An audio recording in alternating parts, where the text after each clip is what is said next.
Hello, and welcome to our lecture for Chapter 1 for PBH435.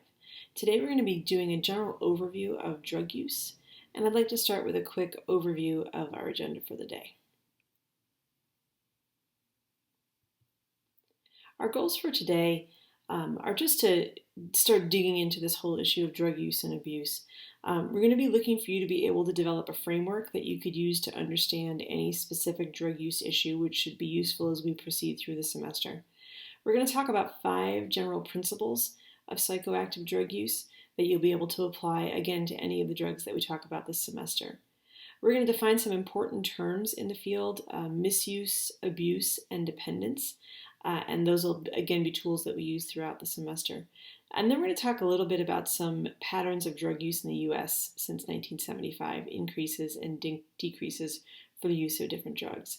And then finally, we're going to talk a little bit about correlates and antecedents of drug use. So behaviors associated with drug use and behaviors that we observe before drug use begins.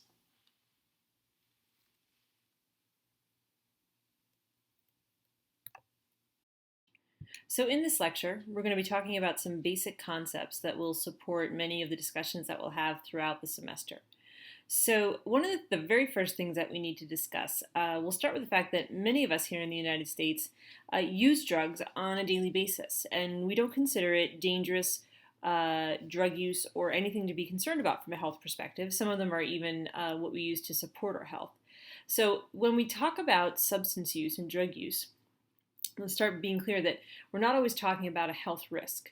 If we take a look at the slides on the screen here, the images on the left, this appears to be a healthy consumption pattern. We've got people in a social setting. We've got what seems to be a positive mood. Seems to be someone there who's choosing to consume another beverage, so no peer pressure in action. You compare that to the scenario on the right, and we can see how the same substance in 2 different settings can mean very, very different things. So what we're talking about is who's using the drug, how much they're using, and when, where, and why they're using. And we can see very different answers to those questions just in those 2 pictures below. And as you think through your own life and experiences, I'm sure you can think of some scenarios where that would apply as well.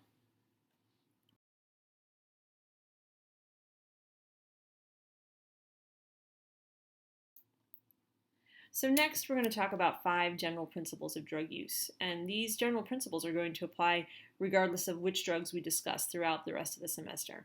And the first general principle, and an important one, is use is not abuse. If you think back to the pictures on the previous slide, we can point to one of those scenarios that seemed to be a use of the drug alcohol and one that seemed to be abuse of the drug alcohol.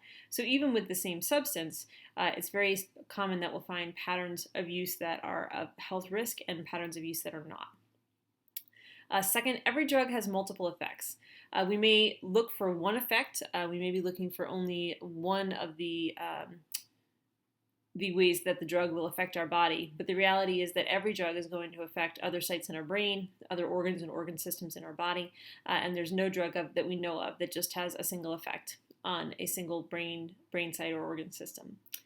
Another important principle, amount matters. Doses that are larger, doses that are more frequent, or doses that cause, or consumption methods that cause a faster onset of the drug's effects.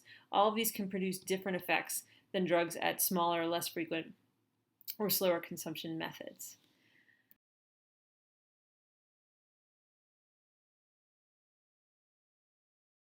Our fourth general principle, our own personal history and expectations affect the drug-related effects that we'll experience. We can see this in the concept of tolerance, that an experienced user is going to feel differently after consuming a drug than an inexperienced user, and even our expectations, the things that we believe will happen after we consume alcohol or consume any drug, make those effects more and less likely to occur.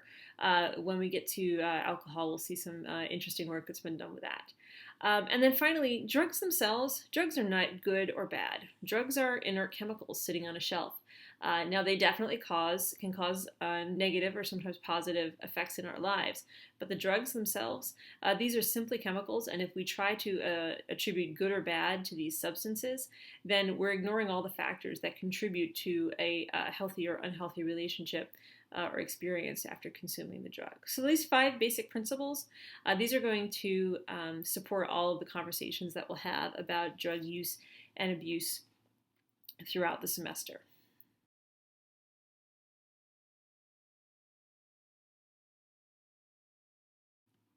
So next we're going to define some important terms, and we're going to start with that very first one, drug. So this is a really, really broad category. We need something that covers everything from ibuprofen to nicotine, caffeine to heroin. And this is the definition we'll use for that broad category. Any substance, natural or artificial, other than food, that by its chemical nature alters structure or function in a living organism. So you can think about, if we took out that other than food phrase, we can think of foods like sugars that would really fit that definition. So that's why we include that other than food to exclude those and keep this category focused on the substances that we'll be discussing this semester. Next, an illicit drug. Now these are really easy to categorize. These are drugs that are illegal to possess or use. So some drugs, say like alcohol, they can be illicit at a certain age and then legal at another age. So we'll talk a little bit about that, actually quite a bit about that later in the semester. The next category gets a little bit more complicated, and that's deviant drug use. So deviant drug use is actually defined by social norms. We're talking about drug use that isn't common or is looked down upon within a certain social group. And I'd be willing to bet that in our class here, we have people who come from families where any consumption of alcohol is considered deviant, and then people who come from other families where alcohol consumption is considered well within the bounds of their social norms. So deviant drug use can be difficult to define. We also have drugs like peyote that have been used in some Native American rituals for millennia that have now become illicit based on current law here in the United States. But even that law can be subject for interpretation. Recent Supreme Court decisions have categorized peyote as legal for ceremonial uses, but not for recreational. So the same drug, the same person, and even different circumstances can change that category from legal to illicit. And then finally, drug misuse. And here we're talking about use of those drugs in different amounts or for different purposes than for their original purposes. Than their original intent.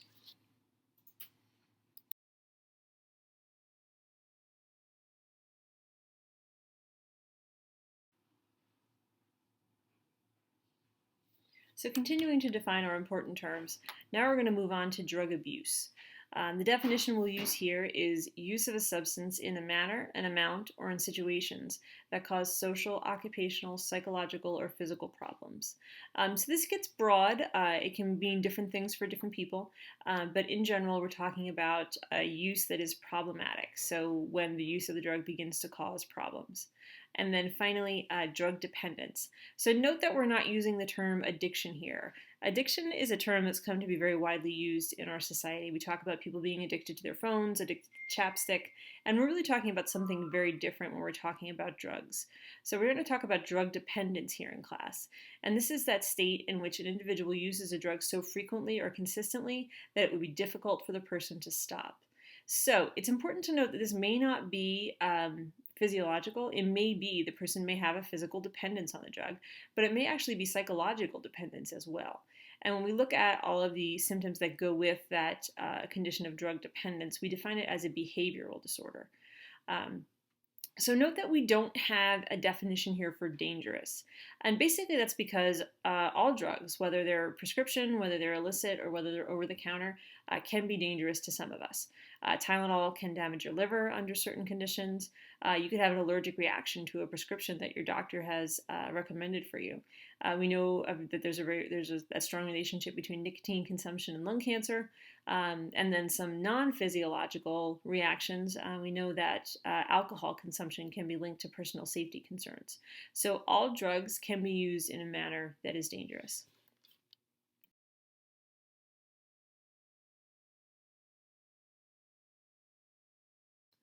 So we tend to think of drug abuse in the United States here in the 21st century and before us in the 20th as a uniquely modern American situation and problem.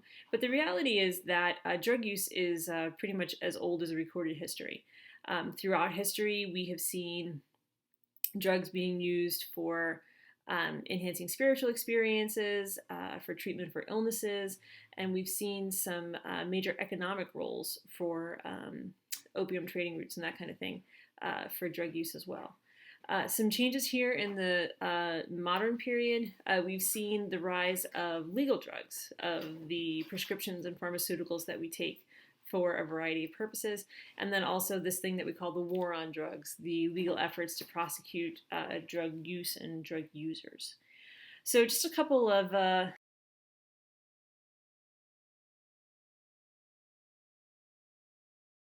visuals on that history of drug use. This is actually a depiction of drug use from an Aztec civilization in the 13th century. You can see that the figures in the picture are clearly enjoying something that they're smoking. It seems to be kind of a relaxing nature. So we don't know exactly what it was, but we know that whatever it was that they were consuming is something that we would now today consider a drug.